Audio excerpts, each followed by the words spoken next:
Na aula de hoje estudaremos os reatores ideais utilizados na indústria química e os desvios que ocorrem para reatores reais.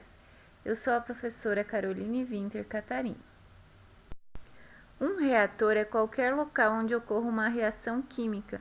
Na indústria química, os reatores podem ser do tipo tanque agitado, conhecido como CSTR, que pode ser apenas um tanque com mais de uma entrada. Pode ser um reator batelada, em que todos os reagentes são alimentados de uma vez no reator, não há corrente de entrada e saída. Os tanques podem estar em série, ou seja, um na sequência do outro, e também existem os reatores tubulares. Em um laboratório químico, um reator pode ser um balão de fundo redondo onde um fármaco está sendo produzido.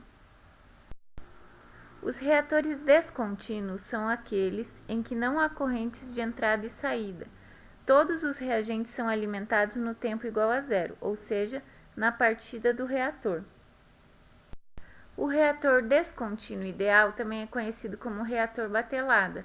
Os reagentes são alimentados no tempo igual a zero, ou seja, na partida do reator, e não há correntes de entrada e saída, tanto de reagentes quanto de produtos. Tudo é colocado no início da reação e permanece até o fim da reação. Esse reator é indicado para operação em pequena escala, pois o seu custo é elevado. Então, ele só compensa, por exemplo, na química fina, quando os reagentes são muito caros e a pequena escala é suficiente para prosseguir com a operação industrial. Esse tipo de reator proporciona altas conversões devido ao longo tempo de reação, e a equação apresentada já foi deduzida nas minhas aulas anteriores. Os reatores contínuos são aqueles em que há entrada e saída de reagentes e produtos continuamente ao longo da reação química. O primeiro reator contínuo é o CSTR, que é um tanque agitado. Ele é mais indicado para reações em fase líquida. Há entrada e saída de reagentes e produtos, como mostra a figura. Ele opera em estado estacionário, ou seja, não há acúmulo no interior do reator. Consideramos que tudo que entra é igual ao que sai, e ele é considerado perfeitamente misturado, ou seja, a agitação para um reator ideal é considerada perfeita, mantendo a temperatura, concentração e velocidade de reação, chamada de RA, constante durante a reação, ou seja, elas não dependem do tempo ou da posição no interior do reator. Por esse motivo, dizemos que a concentração na saída é igual à concentração em qualquer ponto no interior do reator.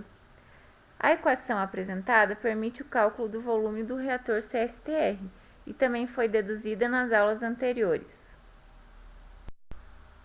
O reator pistonado, que é chamado de PFR, também é um reator contínuo do tipo tubular. Ele opera em estado estacionário, tudo que entra é igual ao que sai, não há acúmulo no interior do reator, e ele é mais indicado para reações em fase gasosa. O reator PFR, diferente do CSTR, permite uma concentração do reagente A sempre alta. Isso proporciona uma maior conversão por volume de reator, ou seja, comparando um volume de um PFR com um de CSTR, o PFR para o mesmo volume vai alcançar uma conversão maior. O inconveniente do reator PFR é a maior dificuldade em controlar a temperatura. Não há variação da concentração na direção radial, porém, a concentração varia continuamente na direção axial. Ela é elevada na entrada e vai diminuindo ao longo do reator tubular, já que o reagente está sendo consumido. A equação, na forma integral, permite o cálculo do volume do reator PFR. O reator PBR também é um reator tubular, mas ele é recheado com catalisador. Já que é um catalisador sólido, o projeto é feito em termos de massa, ao invés de volume de reator. Então, a gente calcula a quantidade de catalisador necessário para preencher todo o espaço do reator.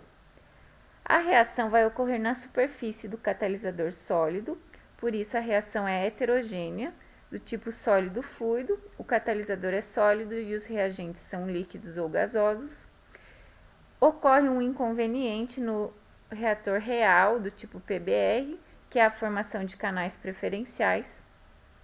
Ele, assim como o PFR, proporciona uma concentração de reagente elevada, proporcionando uma alta conversão por massa de catalisador. A equação é igual à do PFR, mas em termos de massa de catalisador W. Os dois tipos de reatores ideais contínuos, o reator PFR e o CSTR, apresentam dois casos extremos de escoamento.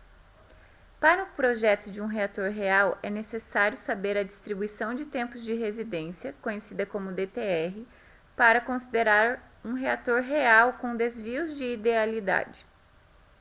A distribuição de tempos de residência é um gráfico do tempo que os reagentes ficam no interior do reator. Em um reator do tipo pistão, que é o PFR, que é um reator tubular, todas as moléculas permanecem no sistema o mesmo intervalo de tempo, desde o instante em que entram até o momento em que saem do reator. Ou seja, todas as moléculas têm o mesmo tempo de residência, ou tempo de passagem pelo reator tubular. O gráfico à esquerda mostra o perfil para o tempo de residência em um reator do tipo PFR. O reator ideal, representado pela linha tracejada vertical, mostra que todas as moléculas permaneceriam o mesmo tempo no interior do reator. Para um reator real, isso não acontece, pois algumas moléculas permanecem mais tempo dentro do reator e outras permanecem menos tempo, devido a alguns desvios de idealidade que podem ocorrer. Já o reator CSTR, que é o reator perfeitamente agitado, o tempo de residência das moléculas pode ser qualquer no intervalo entre 0 e infinito. Em sistemas reais, podem acontecer desvios a esse tipo de escoamento. Um desvio da idealidade que pode ocorrer num reator tubular é a formação de caminhos preferenciais, ou canalização. É o caso que acontece para um reator tubular do tipo PBR, ou seja, recheado com catalisador sólido, e pelo fato das partículas de catalisador não estarem perfeitamente empacotadas no leito catalítico, elas vão procurar um caminho mais fácil de se deslocar, onde as partículas estão menos próximas, vai ocorrer a formação desse caminho preferencial e as moléculas vão permanecer menos tempo do que deveriam dentro do reator, prejudicando a reação química.